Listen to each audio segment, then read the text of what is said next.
नमस्कार, मैं हूं सच्चिदानंद वशिष्ठ।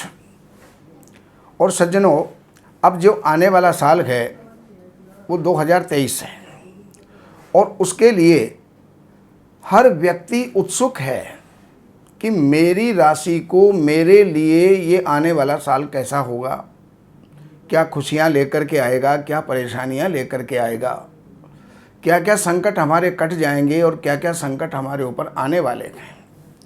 तो उनकी जानकारी हर व्यक्ति चाहता है। तो आज हम ये वीडियो मेष राशि के लिए दे रहे हैं। मेष राशि के लिए ये जो साल है वो कैसा रहेगा। अब मेष राशि के अंदर चू, चे, चो, ला, ली, लू, ले, लो, आ यानी अश्विनी नक्षत्र, भरणी नक्षत्र और कृतिका नक्षत्र का प्रथम चरण ये मेष राशि में आते हैं। मेष राशि का मालिक मंगल होता है। मेष राशि वाले प्रायः स्वाभिमानी और साहसी होते हैं। अब मेष राशि के लिए पहले कैसा रहा, ये आपने अपने जीवन के अंदर क्या घटित हुआ ये आप जानते हैं, क्योंकि आपने उसको भोगा है। और अब मैं आपको लेके चलता हूँ 2023 में। तो 3 ग्रह ऐसे होते हैं जिनमें शनि, बृहस्पति और राहु यही विशेष अधिक समय तक चलने वाले होते हैं और इन्हीं का जो परिणाम होता है सुखदायी या दुखदायी होता है। और जितने ग्रह होते हैं वो कोई 2 दिन, कोई 1 महीना, कोई 1.5 महीना, इस तरह से वो चलते हुए परिवर्तन उनका होता रहता है। तो अब मैं शनि के लिए बताता हूँ। मेष राशि के लिए अभी कोई भी 7.5 नहीं है, लेकिन अगले वर्ष भी उनकी कोई 7.5 नहीं रहेगी। 17 जनवरी से शनि मकर राशि को छोड़ करके और कुंभ राशि में प्रवेश करेंगे। आपके लिए एकादश स्थान के अंदर ये जो है पहुंचने वाले हैं और एकादश स्थान लाभ का स्थान होता है। तो मेष राशि वालों के लिए लाभ के क्षेत्र में बहुत ही अच्छे परिणाम देने वाला है। अतुलनीय लाभ, रुके हुए धन की प्राप्ति और नाना प्रकार के संयोग बनेंगे लाभ के लिए।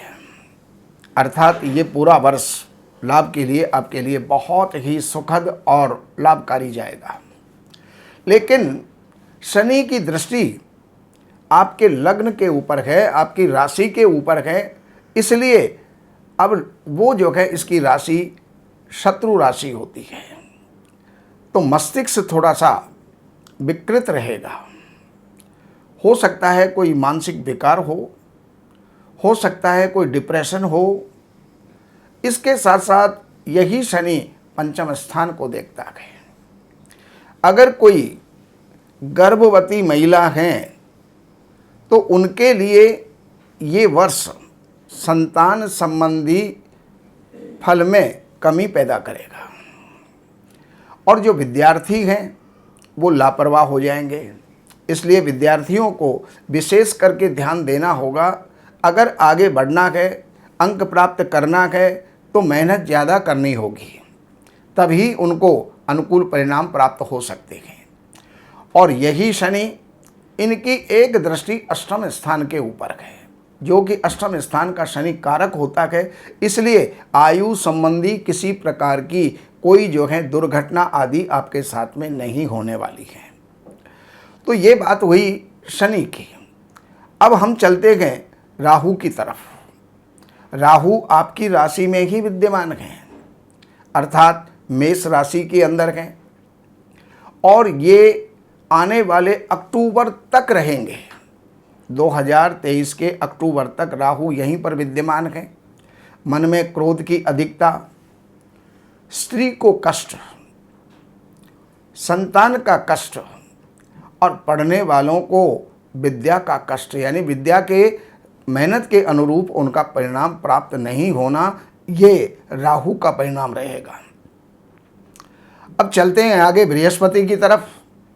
तो बृहस्पति आपके द्वादश स्थान में गए हैं और द्वादश स्थान में बैठे हुए बृहस्पति, सबसे पहली बात तो जो 12वां स्थान होता है वो खर्चे का होता है। तो खर्च होंगे लेकिन शुभ कामों में होंगे।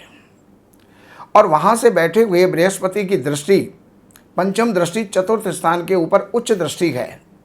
इस कारण से इस वर्ष आपको प्रॉपर्टी का लाभ होने वाला है, कोई वाहन का लाभ होने वाला है और शत्रुओं का शमन होने वाला है। शत्रु आपके दबेंगे या उनके साथ में कोई ना कोई समझौता होगा। ये मुख्य रूप से आपके इस वर्ष के अंदर परिणाम प्राप्त होंगे। अब जनवरी से 14 जनवरी तक आपके सूर्य नवम स्थान में होंगे, कुछ यात्राएं होंगी, सुखद यात्राएं होंगी। लेकिन 14 जनवरी से लेकर के और 12 फरवरी तक दसम स्थान के अंदर आपके सूर्य रहेंगे। तो कोई राजकीय कार्य आपके संपन्न होंगे, बनेंगे, कोई उन्नति होगी, कोई प्रमोशन होगा, कोई राजकाज आपके संपन्न होंगे और राजनैतिक लोगों से आपके अच्छे मेलजोल और उच्च राज्याधिकारियों से आपके जो हैं अच्छे संबंध होंगे। इसके बाद अगले महीने में चलते हैं फरवरी के अंदर। तो फरवरी के अंदर अतुल लाभ का समय है। अतुल लाभ आपको प्राप्त हो, लेकिन मार्च के महीने में जाकर के आपको थोड़ा सा संभल जाना चाहिए। उस समय पर कोई भी आपका नुकसान हो सकता है। और विशेष करके मार्च में भी 14 मार्च के बाद ये जो है आपके लिए कुछ नुकसान का समय रहेगा। तो उस समय पर कहीं कोई इन्वेस्टमेंट ना करें, किसी का देन लेन ना करें, वरना कहीं भी रकम आपकी फंस सकती है। मार्च के बाद अप्रैल के अंदर आप अति प्रसन्न होंगे। आपका यश बढ़ेगा, कीर्ति बढ़ेगी और आपका स्वास्थ्य अच्छा रहेगा। चारों तरफ से आपको खुशियां प्राप्त होंगी, लेकिन पत्नी का स्वास्थ्य थोड़ा कमज़ोर रह सकता है।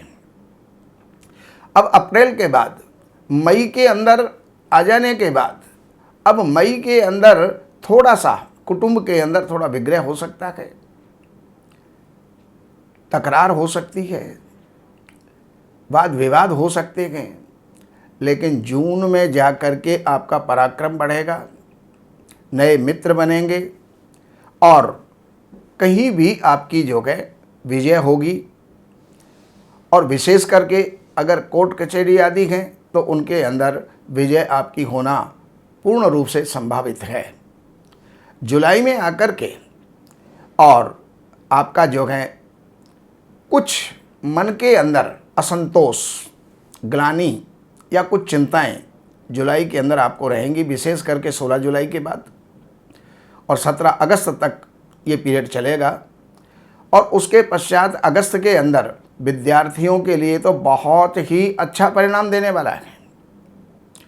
जिनके संतान होना अभी संभावना है तो उनको संतान की प्राप्ति होगी और विद्यार्थियों के लिए रिजल्ट अच्छा आएगा।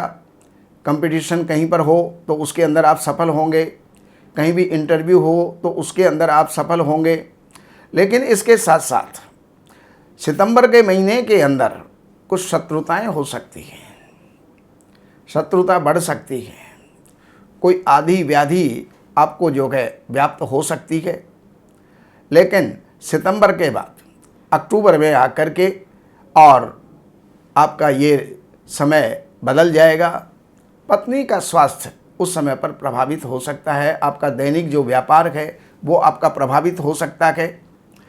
और नवंबर में विशेष करके 15 नवंबर के बाद स्वास्थ्य आपका थोड़ा सा नाजुक रह सकता है।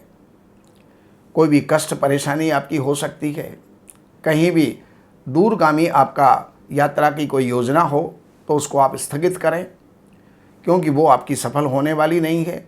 और इसके आगे दिसंबर के अंदर आप जो हैं अच्छे यात्रा को जो है करेंगे, लंबी यात्रा को करेंगे, हो सकता है कोई विदेश यात्रा भी आपकी हो जाए। लेकिन सज्जनों, एक बात का ध्यान रखना, ये जो हम कहते गए, बोलते गए, ये जन्म की राशि पर बोलते गए। बहुत से लोग कमेंट करते गए कि हमारे साथ तो ऐसा नहीं हुआ। इसका मतलब ये है कि आपकी राशि कुछ भिन्न है। जन्म की जो नक्षत्र के आधार पर निकला हुआ जो आपका नाम है, संभवतः वो आपका नाम नहीं है। इसलिए आप उस नाम को ढूंढिए और उस नाम की राशि को आप देखिए। बाकी हम पूरा साल आपके लिए अच्छी जो है मनोकामना हम आपकी करते हैं और अच्छा आपका ये साल निकले और आप सुखी रहें, यही हमारी कामना है। बाकी आपको और कुछ जानकारी की आवश्यकता है तो इन नंबरों के ऊपर संपर्क करके, अपॉइंटमेंट ले करके, कार्यालय की सेवाएं हैं, ध्यान रखिएगा, वो सेवाएं अर्पण करके और आप जो भी जानना चाहते हैं, अपनी समस्या का समाधान चाहते हैं, वो आप प्राप्त कर सकते हैं। नमस्कार। हमारे यहाँ वैदिक ब्राह्मणों के द्वारा सभी प्रकार के पूजा पाठ, कर्मकांड, संगीत में विवाह, गृह क्लेश, काल सर्प दोष, व्यापार में रुकावट व नवग्रहों की पूजा आदि कराई जाती है। हमारे संपर्क सूत्र हैं 7838898421। देवज्ञ सच्चिदानंद वशिष्ठ जी से वास्तु, ज्योतिष, वैदिक अनुष्ठान, पूजा पाठ, महामृत्युंजय पाठ, शतचंडी पाठ, बगुलामुखी पाठ, भैरव अनुष्ठान आदि, राशि रत्न, रुद्राक्ष, कवच आदि हेतु संपर्क करें। हमारे संपर्क सूत्र हैं 7838898421।